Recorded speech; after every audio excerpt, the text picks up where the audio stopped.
Hey Shirley, you were a product manager before going to consulting, right? Yeah, that's right. And I actually met Erica, the guest of our today's podcast, at my previous company, Better, when we were both product managers.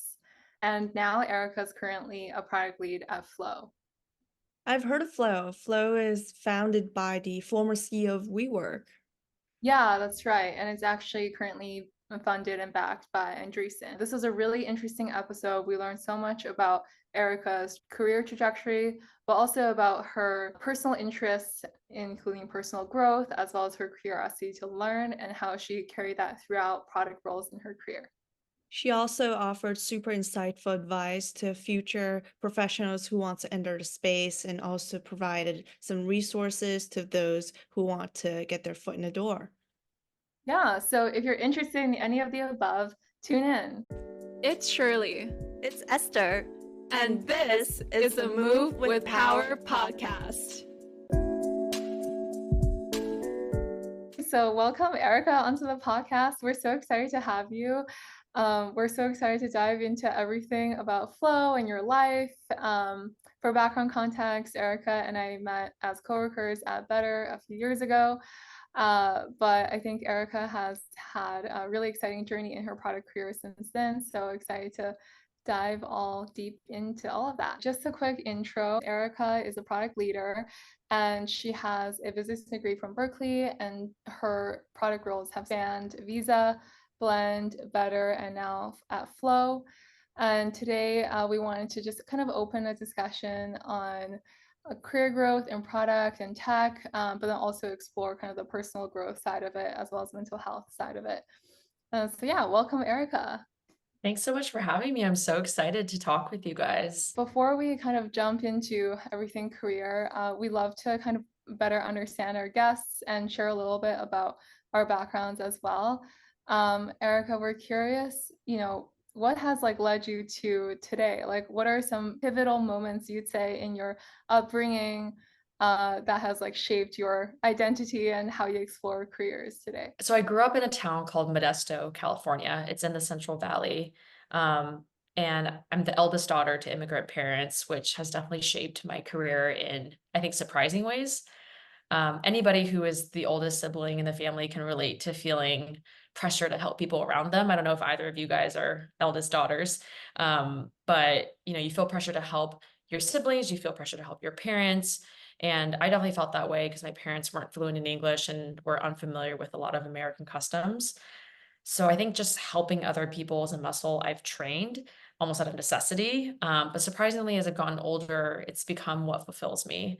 And so bringing it back to my career, in product, you're taught to be super empathetic and understand your users and help people. And so I think whether those people are consumers of a product that I'm responsible for or people that I'm now managing and mentoring, that has definitely brought me fulfillment. And I think a lot of that has to do with my upbringing. Yeah, no, I can totally relate to that. I'm also the eldest daughter in Yeah. my family, and I have a little sister, so I feel like I always have to take care of everyone. Yeah. Um, so totally relate to that. So is that like how it shaped your ambition? Like how did that lead to product itself? There are so many ways to help other people. How did it lead to product specifically? Yeah, that's a good question. I think seeing my parents like work and be entrepreneurs is like really shaped my work ethic. But why product management specifically? If I'm being honest, I think it just was because I like went to Berkeley and being in the Bay Area, there's so much tech, that's like the primary industry. And so I graduated with a business degree and I could have gone into like we call it the ABCs, so accounting, banking, and consulting. And tech and product management was still kind of new at the time. And I was able to do a few product internships, and I really felt like I was able to talk to people and understand people and try to help them out through the products that I was building. So I just gravitated to that a lot more than consulting, and that was another path that I was potentially going to go down. And so I think the combination of like enjoying helping people and being in the Bay Area at a time when tech was really booming kind of led me to product management. That's so funny. I didn't know that there were the ABCs, but I guess Esther's in banking and now I'm in consulting, so I Yeah. think we Yeah. kind of fit the bill. Um, but yeah, no, I think it's definitely a thing. I feel like I also see a lot of Asian immigrant families like myself. I feel like we're really kind of groomed into kind of these certain professions. But then I do feel like product is one that like you can still be creative and you can still have like a lot of ownership and not be just kind of like a cog in a machine in a lot of those big companies. Yeah, it's like it's funny because for better or for worse, like the like helping your parents and helping your family because you're the eldest daughter or whatever does kind of create trauma sometimes. But I guess that's why I said it was surprising to me because it does bring me so much fulfillment helping people. And I think that is core to product management and a little bit different than the skill set that you would need to be successful in like banking, for example. Totally. Yeah, I feel like especially with product, you have to really develop like empathy for the user and um you have to kind of be okay with like you're not the user and like all of that, right? Like that like you might not know what the pain points are and that there's a different authority here. And I think that kind of openness and empathy, like maybe that's a part of it, right? Of like helping people. You've worked at like companies of all different sizes. Um, so from a product perspective, like what are some of the differences that you see working in a smaller startup versus a larger enterprise like Visa? Like how do you think that, how do you think that one can find their fit in terms of the scale or the culture of the company? I started my career off at Visa in a product analyst role, so really like bottom of the ladder trying to work up. And in hindsight, I think that was one of the best decisions I made, just choosing to work at an established company right after graduating, because the transition from college to the real world is really hard. And at large companies, there's tends to be more resources offered to their employees as compared to startups. So for example, at Visa, like you would get a learning stipend, and I used that to take a SQL course, which came really handy when I Mhm. did move to startups because I no longer had a data analytics resource. I needed to be really scrappy. And so that kind of touches on, big company versus startups. You just have a lot more scope and less resources at startups, but you become better at execution because you're sort of put in that situation to constantly be executing. And so, I mean, looking back, like I said, I think Visa was the right decision for me. It created, great friendships for me as well. Like I made a lot of amazing friendships with my start class at Visa because you also talked about like personal life. I Mhm. think that was a great start. And I benefited from a lot of mentorship programs where I was paired with, Visa colleagues who had like a lot more experience than me, and they've helped shape my career as well. But I think what prompted me to move on from Visa was more wanting to learn at a faster pace. And that's what prompted me to join Blend, which is a mortgage tech startup in San Francisco. And that was my true startup experience. And so I think when you're early in your career, you want to put yourself in situations where you could learn the most because that's actually what makes you valuable when you're junior. And so at a startup, if you want to like get your hands dirty and like become versed to a lot of different experiences, that's definitely a place where you can get that experience. I feel like I actually had kind of the opposite experience because I went to Better first, and I think when I joined Better, it really felt like a small kind of family, and then it really grew. And I joined, I was with like one other person in my like associate product manager role, Yeah. and then it wasn't really like a class of analysts or Right. associates. And then I joined consulting, and it was like a full class of us. And I feel like there's a whole kind of just like joy of like being with like other young people like trying to figure this out. Whereas I feel like in a startup, I was just kind of like it was just me and this other person. We would share tips, but that was the extent of it. Yeah. Yeah. Yeah. And I think at Visa, it was the class of people, but we weren't necessarily all in product management. So the people that I'm thinking about, one of my good friends, Amanda, she's in partnerships. My friend Lillian was in marketing, and we were in different roles, but just like having a group of young people that you could kind of share your experiences with was really fun. Also, just like less pressure to like do everything right because there's just more room to afford like mistakes. And so having more coffee chats, like spending more of your days like getting to know people. Whereas at Better, my experience was like meeting after meeting after meeting, like metric after metric after metric. Transition is smoother when you're going from college to like a large company where they really do take care of you. And then that definitely equips you to join a startup because now you've had experiences, you kind of know how big companies are run. So you can use that as a model for like, okay, we're not quite there yet, but I learned about this process at Visa or consulting or whatever company. You can try to mirror that at a startup. I can relate to that because I started in Bank of America, which is like a bigger enterprise, and then now I'm at a team with like 8 people in the Yeah. office. So I definitely see the differences in like the types of training or the scope of training that people do. And I think in like a smaller team, they definitely expect you to have more skills or bring in the trainings or like the knowledge you have from the previous firm. So you can kind of like scale the smaller firm in a Right. way. Exactly. Yeah, Exactly. I can see that. So did you have like expectations going to startups that's a bit different, or is everything like as you expected once you made that pivot? It definitely was a slap in the face, like just in terms of like a surprise of like how much more work it would be. So like I mentioned, I went from Visa to Blend, and like in San Francisco, their offices are like a couple blocks from each other, but like the culture was so different. And I think the positive sides to the startup that I joined, Blend, at the time, it really did feel like a small family of people that were your age, like working together on difficult problems. Everybody was really smart. And so it felt like a class project almost, of like everyone is badass and like really great. And you're working late hours, but it's fun because you got to like order takeout and like eat it together. So like Yeah. it almost was like a regression back to college. But you felt way more ownership because you felt like a personal like tie to what you were building. Whereas at Visa, I never really felt like it was my job to make sure that more payments were being processed. Like I could see the contribution I was making, but like not to the extent of the contribution that I was attempting to make at Blend. And so you just feel more personally associated to your company. And I think on the topic of mental health, that's like good and bad. You don't want your whole identity to be tied to work. But at the time, it was really, really fun. I feel like with that ownership, sometimes it's that feeling of like being able to own a team and like own like the product and own like the results. It is super cool. And that's something I haven't gotten in consulting necessarily because it's more of a team. Yeah. Rather than in product, it's like you own this particular area, you own this part of the funnel, and like all the results like are from your team.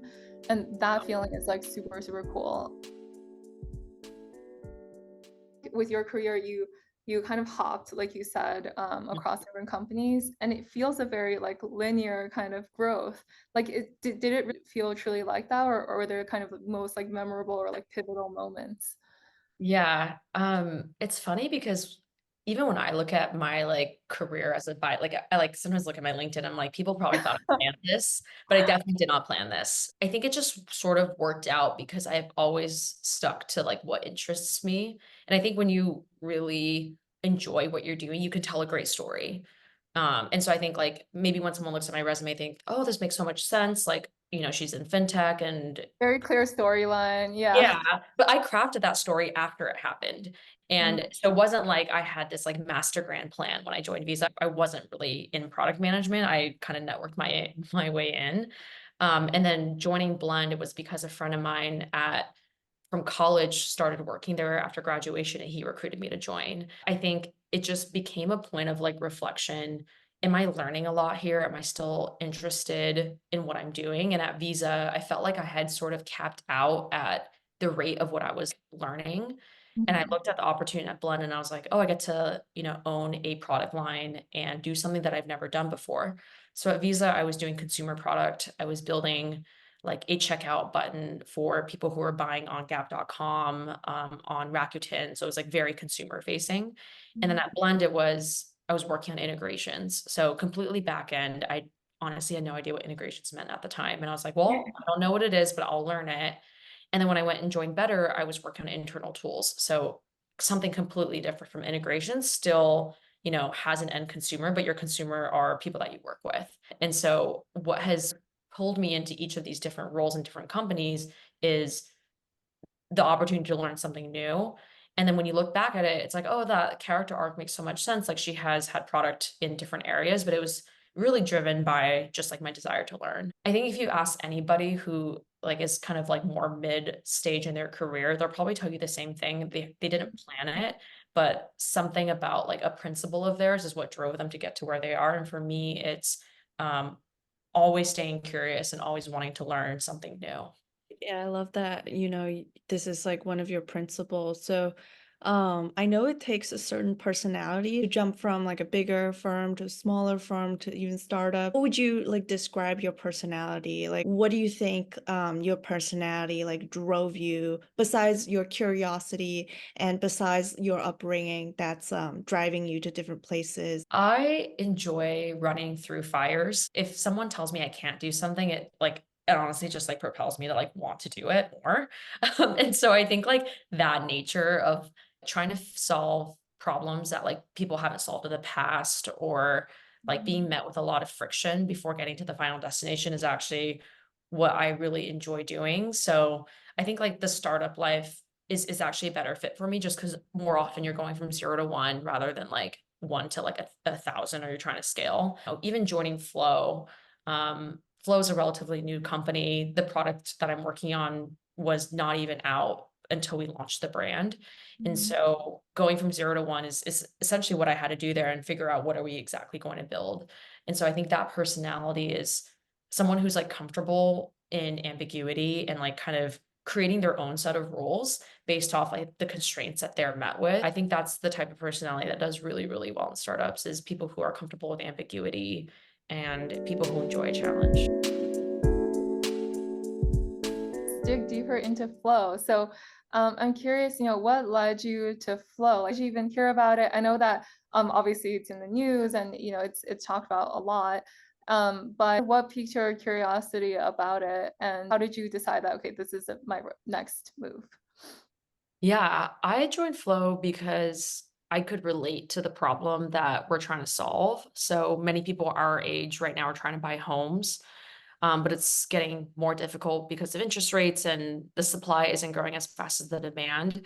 And so for me, I've always seen companies that were solving real problems. So joining Flow was sort of a no-brainer. And then given my background in mortgage tech, it just made sense to try to solve the housing problem from like a different perspective. So instead of like making it easier for people to buy, how about we just improve the renter's experience? And so how I got into Flow, actually a friend of mine referred me to the job. And so going back to, why did I join Blend? Oh, a friend had referred me to the job. And so I think your first job you really get sort of by happenstance, or like, you're just, top of your class. And I know for banking and consulting, you really have to have amazing grades. Um, I think what becomes more important as you get older and more developed in your career are the people that you meet and the people that you keep in touch with, because those are your most valuable in helping you find your next gig. And so if there's one takeaway from this podcast episode, it's really to develop meaningful relationships wherever you go. And if you tend to job hop like me, I kind of think of that is I get, a new set of people that I get to meet. And that's really helped me in my career.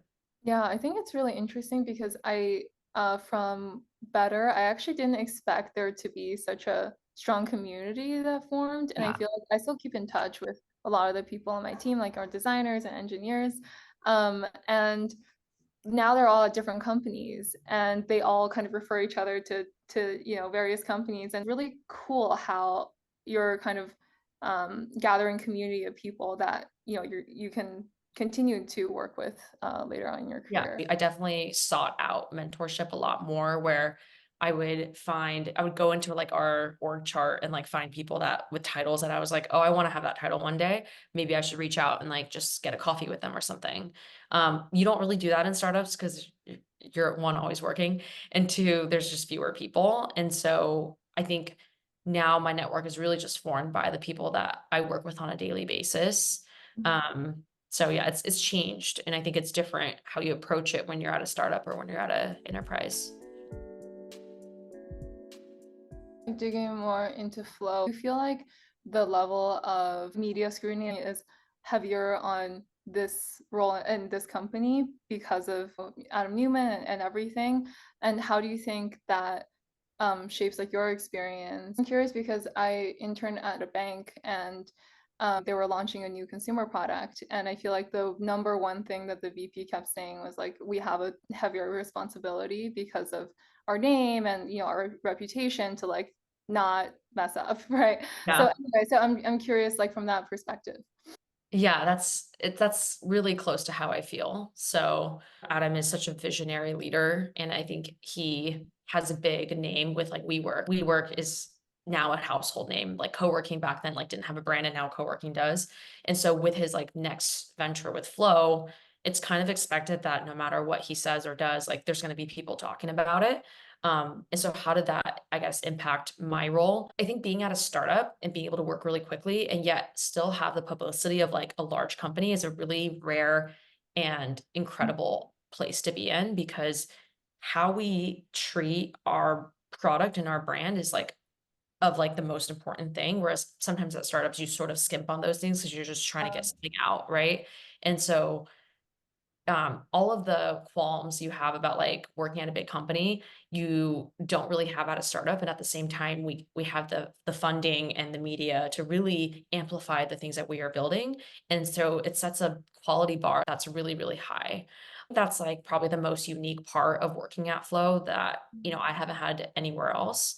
But I think the skill sets that I've learned at Flow are, brand. That's something that I wasn't super familiar with. I had, worked in internal tools, worked in integrations, and Visa has such a strong brand already, but it was already there before I joined. And so I honestly didn't really have to do that much, but like maintain our brand standards, which were set out very clearly for us. I lead our consumer product. So our resident app, the app that our residents use at the Flow buildings. Um, when I was doing that, I really had to be mindful of what the brand messaging was and work with our brand teams and our website teams to make sure that everything we were putting out there was telling a cohesive story. And so that was really cool because although I had a lot of experience working on consumer products at Visa, it was my first time shaping the brand as we were building the product out at the same time. And that was really cool. How large is the team that you're with, or the team that's building out this consumer brand? This is like such a team effort. So I'm I'm representing product, but there are, engineers, designers, um, creative. So creative is slightly different than designers at, the designers I was working with were product designers, so UI and UX, but we also had brand design and copywriters, and illustrators and visual designers as well. So it was a huge team effort. How does the focus on branding like manifest in your day to day? Is it more like you're working directly with the illustrators and marketing team? Like how does that look? I think you just spend a lot more like revs on how the product like looks visually than you would at a different company on a different product. I was used to having to do a bunch of testing on like functionality, making sure that the functionality worked and writing tests for that. And then when it came to the brand, it was like there's so many variations of what we could do. And there was a lot of iterations to get to a place where we felt like the app was telling the right brand story and brand tone. And so I think it just took more attention and more detail than the other products I've worked on in the past. Do you see yourself continuing to pursue product roles that are more kind of back end integration or more kind of front end branding and storytelling? Oh, that's a good question. I think for me, I've really enjoyed the storytelling side of things because one of the skills of really successful PMs is like the ability to tell a story about their vision and rally people around it.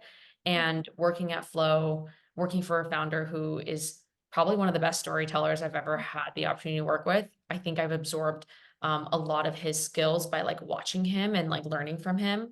So for me, I feel like I've not yet hit that point where I feel like I'm not learning a lot about that skill anymore. So since I haven't hit that point, I definitely want to stay in flow and keep building that muscle. When your audience is executives, like the Yeah. numbers like don't really mean that They much to love them a because that's story. not, Yeah. that's not where their head is at. They want Yeah. more than that. They want more than just to know that blah, blah, blah increased by X%. It's like, okay, but Right. how are we changing the world?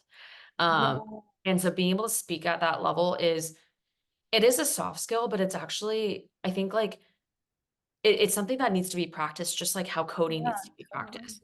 Just like how data analytics needs to be practiced as well. So it's definitely a hard skill to learn. Yeah. But a soft skill in terms of the type of skill it is. It's like it says something about having to train your brain from improving things incrementally to being like, okay, no, like we're not going to take that path of like incrementalism. We're really going to take big bets. That Yeah. also takes, some guts to have to like do.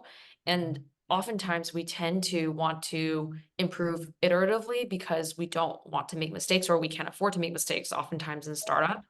But I think really good PMs are able to balance both, like Yeah. both brains. And as you move up and as your audience becomes more senior and executives, you really have to be able to speak on their level about that. But then also when you're talking to your team, you have to make it like accessible to them and know like, well, this is how we get there. You have to break it down. Product management is tricky because it takes people who can do both. It's really interesting because I feel like when I was in my product role at Better, it did feel like we were always optimizing things, right? Because we set these OKRs and we say, okay, how much more do we convert or like whatever. But those OKRs are not set to be like, okay, now like create a new vision for how we might, want to start a whole new like product line. It's very like based on the current business, and yeah, it's very very like incremental almost. Yeah. And it's safe, like you said, right? Because we know the current numbers. We have a sure way through A/B testing to get to like a better set of numbers, and we know for sure whether we succeeded and in a Yeah. really short amount of time, right? But then Right. for these like big bets, like they might not even pay off. Like you have to get a lot of people to like actually buy in, and yeah. Yeah, and sometimes it can't be measured, right away or Yeah, can't that be the measured. measurable thing is like so Yeah, hard for product manager, I feel like. yeah, and I think that's what I'm learning at Flow. I think being comfortable with, like, taking the big bets, being able to, like, really lean into my product sense is what I'm learning at Flow right now. Where do you see Flow heading in the next few years? What are the areas that you're most excited about? We just launched 2 buildings in South Florida. We have a building in Miami and a building in Fort Lauderdale, and the experience there as a renter is just unparalleled from what I've experienced renting in New York because we're trying things that typical, companies, like, don't, because it's such a kind of like dinosaur space. You have had the same management companies manage apartments for forever, and so our mission has always been to put our residents first. So we believe that if the resident experience is amazing, that the NOI net operating income of the building would follow. Whereas in traditional multifamily, it's how do we just expand our margins and how do we make more money and at the expense of the resident, right? So I think in the next few years, we're just going to continue expanding our mission of building a community and building a living experience that puts our residents first. So one observation we have is that over the past few years, there's a lot of ups and downs in the tech industry. Can you share any practices or strategies that helped you adapt to these changes in the midst of just uncertainties? Yeah, that's a good question because I think tech compared to other industries is evolving constantly. There's always new trends. And so right now, every startup is an AI startup, whereas like 5 years ago, every startup was a fintech startup. And so I think what's helped me adapt is just being fresh on the tools that I have in my PM toolbox. So, right now I use ChatGPT a lot. I use Chat PRD. Like, what are the tools that can like help like 10x me as a PM using technology that is out there? Because if you sort of get complacent, you don't learn these new skills and you sort of get left behind because it's constantly changing. So I think, yeah, the first thing is just to always keep an eye out for what's new and like figuring out how that can help me with my job as a PM. The second advice is sort of contradicting to that, which is don't believe like everything you hear and like don't get too caught up in the noise, right? So I think, a lot of people freak out when they read things like, automation is going to take over everything like right away and like we're going to replace salespeople forever and people freak out. And it's like you have to realize that like people write articles to like get clicks. And so like keep your head down, keep trying your best. In terms of mental health, I've found that like having to filter out some things that you read on the news is like necessary to like maintain your focus and maintain your own path. And so, yeah, it's a fine balance, right? You do want to make sure you're up on the trends that can help you, and in the things that are like igniting the feelings of fear and anxiety, try not to like give into too much and just like focus on your own journey. Yeah, I feel like with tech, like you said, there's always a new thing.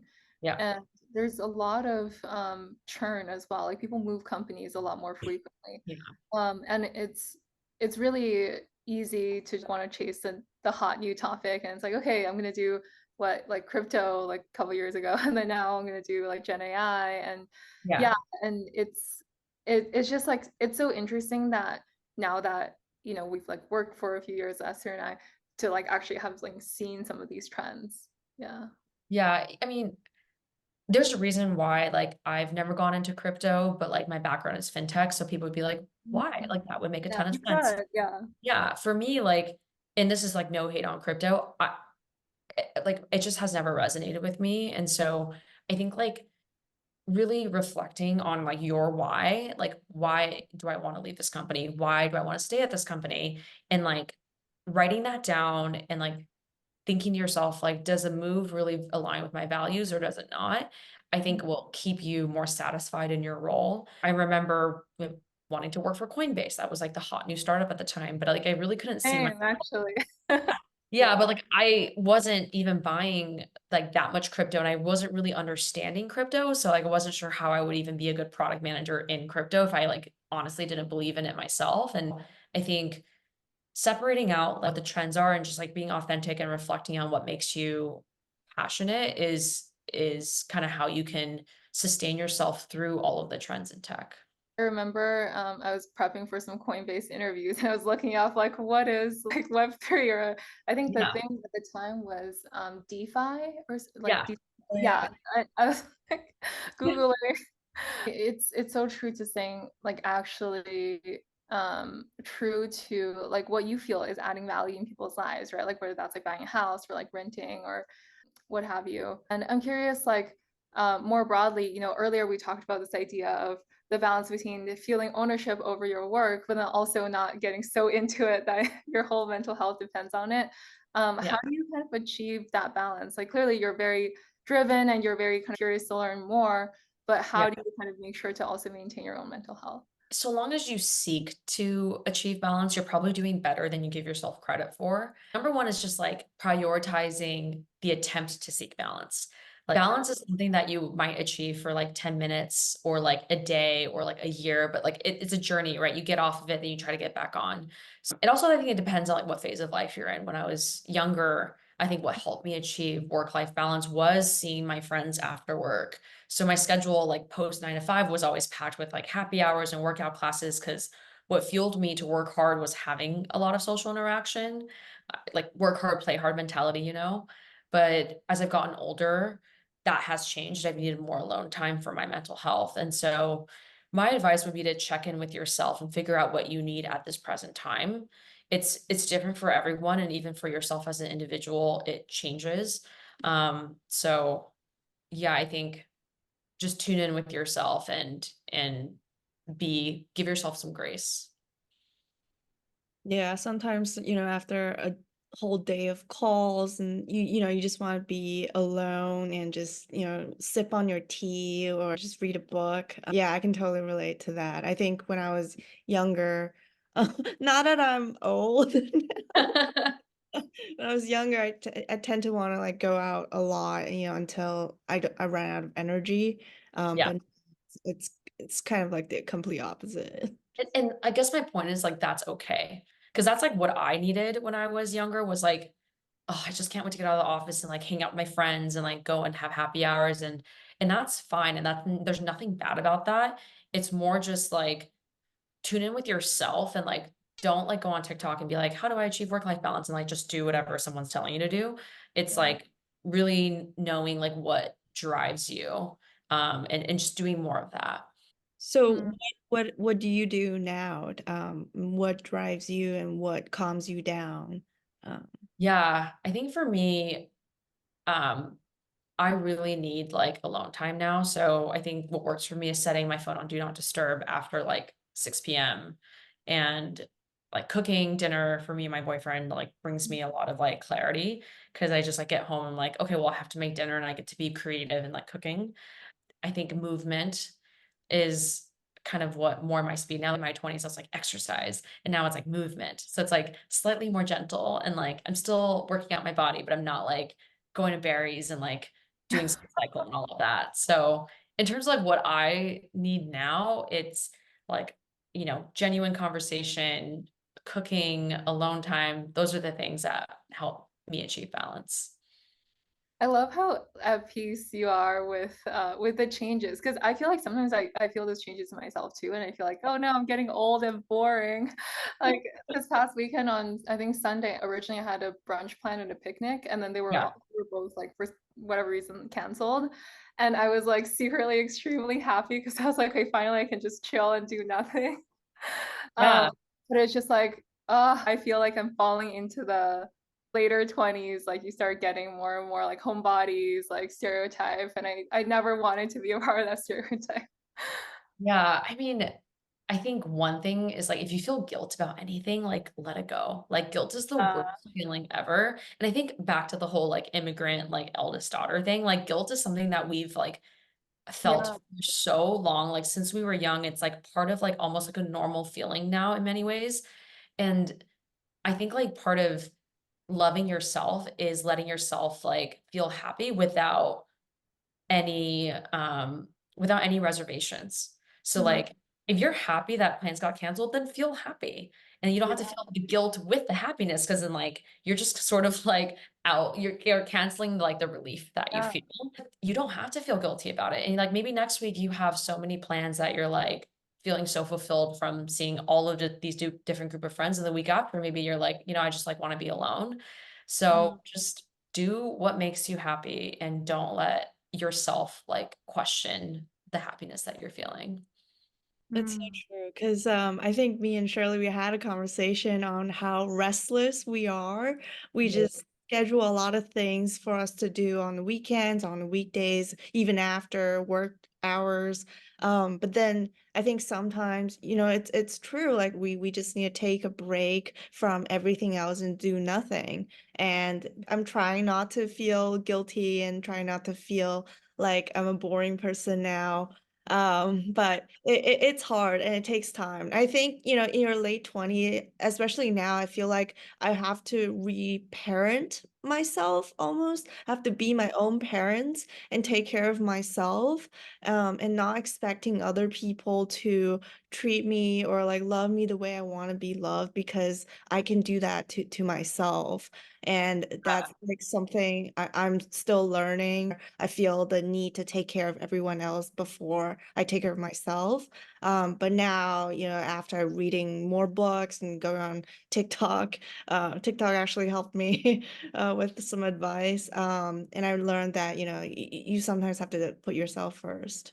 Yeah, and talk to yourself as if you would talk to your friend. So if like Shirley came to you, Esther, and was like, I'm such a boring person and didn't go out on Saturday, you'd be like, that doesn't define you. You're still fun to me. Like that was just like one weekend.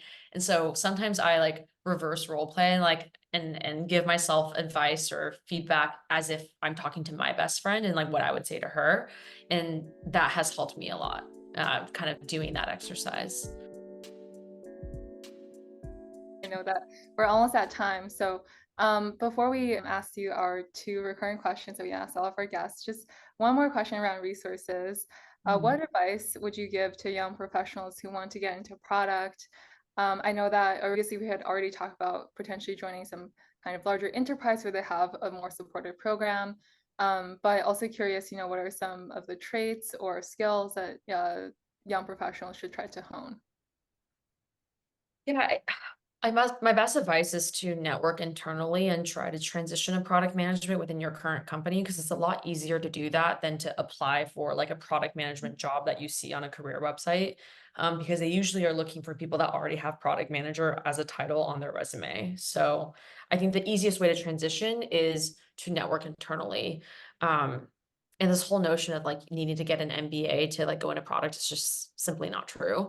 I know a lot of many amazing product managers who don't have MBAs. If transitioning isn't an option for you, I would just start developing like the skill set that is needed to be a good PM. So let's say you're in product marketing right now, but you want to transition to product management, work on your storytelling skills and work on, helping the PMs that you work with, like identify pain points that maybe they weren't aware of, and just make yourself useful in the job before you even really have the title. Then I think I'm a big believer in manifestation. I think once you start doing the job, then the job will sort of come to you. But if you don't work on the skills, like you're never going to get that job. So that would be my best advice for people who are either transitioning into product or want to get a job out of college in product. And do you have any recommended resources like books or podcasts or, newsletters or anything they could read to get their foot in the door? Lenny's podcast, I don't know if you guys listen to him. He is incredible. I've learned so much from him and his guests that he's brought on. So it's a product centric podcast. So it's free, it's on Spotify. I think I learned so much from listening to him. Another good resource is Marty Kagan, his books and articles on product management. His work has been around for a while, so it's kind of old school, but it's really stood the test of time. So Lenny's podcast and Marty Kagan. Thank you so much for sharing those with our listeners. And we'll wrap up with 2 questions that we ask all of our guests. Who is a power player to you? And this can be any source of inspiration to you. It can be someone close to you or someone that you look up to. I think a power player in my life has been Anthony Bourdain. His life and his career was a huge inspiration to me, because he's so passionate about his craft. Like he's for people who don't know who Anthony Bourdain is, he's a chef. But I think he was so beloved because of his career after being a chef. He had a lot of TV shows talking about different cultures and people that you might not come across. And so he's just super relatable and down to earth. And I think he was really authentic, and that's why people connected with him. So he would be my power player. And the second question is, what does move with power mean to you? I feel most powerful when I'm my true authentic self, and I've never felt powerful trying to be someone I'm not. And so to move with power means to be my full self in every interaction that I have. So whether that's at work or whether that's with my friends or my family, staying true to myself allows me to move with power. Thank you for tuning in another episode of the Move with Power podcast. Don't forget to follow us on Spotify, check out our Patreon, and join our growing base of Power Move members via our website in the description box. Until next time, remember to move with power.